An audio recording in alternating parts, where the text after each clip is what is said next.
اسلام کی تاریخ میں کچھ ہستیاں ایسی ہیں جن کا نام سنتے ہی دل میں محبت اتر جاتی ہے۔ ایسی ہی ایک پاک اور پوتر ہستی ہے حضرت فاطمہ رضی اللہ عنہا۔ وہ صرف ایک بیٹی نہیں تھی، وہ رسول اللہ کے دل کا ٹکڑا تھی۔ وہ صرف ایک عورت نہیں تھی، وہ جنت کی عورتوں کی سردار تھی۔ حضرت فاطمہ کا پورا نام اور لقب۔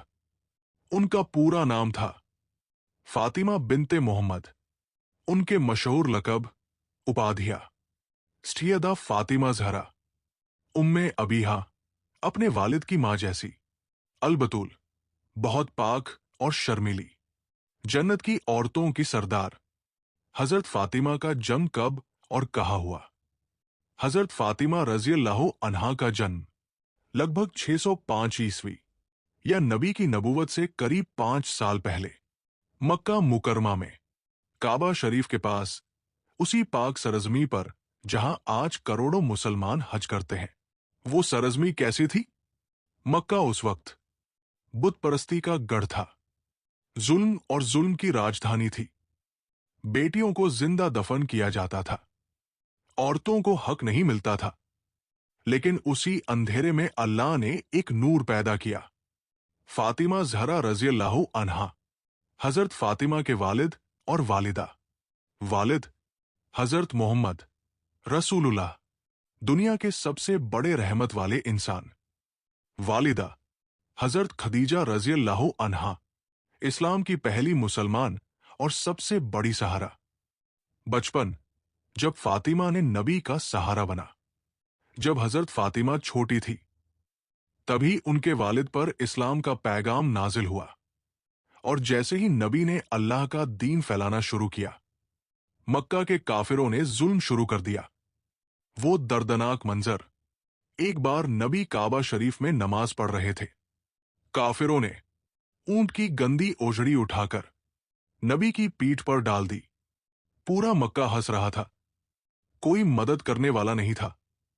تبھی چھوٹی سی بچی دوڑ کر آئی، حضرت فاطمہ رضی اللہ عنہا۔ انہوں نے اپنے ننھے ہاتھوں سے نبی کی پیٹھ سے گندگی ہٹائی اور روتے ہوئے بولی، ابا جان، آپ پر کوئی ظلم نہ کرے۔ اس دن سے نبی انہیں کہتے تھے ام ابیہا، میرے لیے ماں جیسی۔ شاب ابی طالب، بھوک مری اور درد کا دور، جب قریش نے مسلمانوں کا بہشکار کر دیا، نبی اور ان کے پریوار کو کھانے کو نہیں ملتا تھا، پتے کھا کر گزارا کرنا پڑتا تھا۔ چھوٹی فاطمہ کھسے روتی تھی، لیکن کبھی شکایت نہیں کرتی تھی۔ ماں کی وفات اور فاطمہ کا درد۔ جب حضرت خدیجہ رضی اللہ عنہا کی وفات ہوئی، فاطمہ بہت چھوٹی تھی۔ ان کی ماں، ان کا سہارا، ان کا سب کچھ چلی گئی۔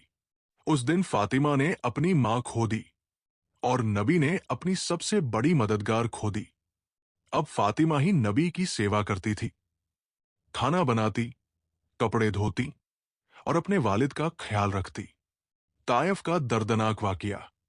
جب نبی طائف گئے اور وہاں لوگوں نے پتھر مارے، نبی خون سے لت پت لوٹے۔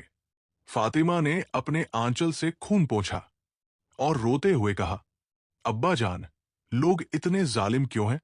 نبی نے فرمایا، بیٹی، اللہ ان سے دین پھیلائے گا۔ حضرت فاطمہ کی شرم اور حیا۔ فاطمہ بچپن سے ہی بہت شرمیلی تھی۔ وہ کبھی اونچی آواز میں نہیں بولتی تھی، وہ کبھی فضول باتیں نہیں کرتی تھی۔ ان کا دل ہمیشہ اللہ کی یاد میں رہتا تھا، ان کی عبادت اور پرہیزگاری۔ بچپن سے ہی رات میں نماز پڑھتی تھی، اللہ سے رو رو کر دعا کرتی تھی، غریبوں کی مدد کرتی تھی۔ نبی کی فاطمہ سے محبت۔ نبی فرماتے تھے، فاطمہ میرے دل کا ٹکڑا ہے۔ جب فاطمہ آتی، نبی کھڑے ہو جاتے تھے، انہیں اپنی جگہ بیٹھاتے تھے۔ جب مکہ چھوڑ کر مدینہ جانا پڑا، ہجرت کا دور، مکہ میں مسلمانوں پر ظلم بڑھتا جا رہا تھا۔ کافر کہتے تھے، محمد اور اس کے گھر والوں کو ختم کر دو۔ نبی نے اللہ کے حکم سے مدینہ ہجرت کا فیصلہ کیا۔ فاطمہ کا دل مکہ چھوڑتے وقت